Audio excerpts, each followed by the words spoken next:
préfère me centrer sur les études qui portent sur la glycine, qui est un acide aminé qui est précurseur du collagène.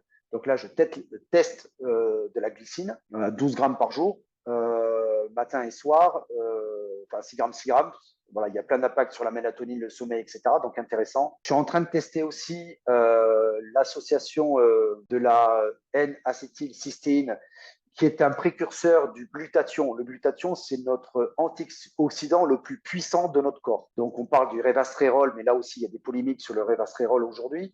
Donc, le glutathion, et on en manque, est notre antioxydant le plus puissant parce que la dégradation, la mitochondrie, en fait, elle va produire de l'ATP et de l'ATP va avoir un déchet qui s'appelle adénosine et cette adénosine va provoquer une oxydation, une inflammation des radicaux libres qui vont provoquer une inflammation du corps. Donc, en travaillant sur le glutathion, qui est un super antioxydant, c'est 1000 fois plus puissant que le révastrérol. Donc, au lieu de supplémenter en glutathion, on va supplémenter sur le précurseur du glutathion, qui est beaucoup moins onéreux et qui a été plus étudié, qui est la N-acétylcystéine. Et là, on va booster le cycle mitochondrial. Voilà. Donc, je suis en train de tester ça aussi dans les compléments alimentaires qu'il ne faut pas oublier.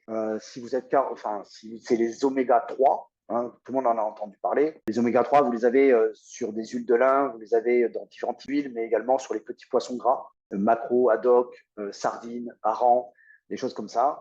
Dans les œufs, on a des oméga 3 aussi, œufs bleu blanc cœur, élevés. Bon, mais voilà, si vous mangez très peu de petits poissons gras, une supplémentation d'oméga 3 est hyper importante. Pourquoi? Parce que l'oméga 3, c'est un des constituants essentiels dans nos cellules.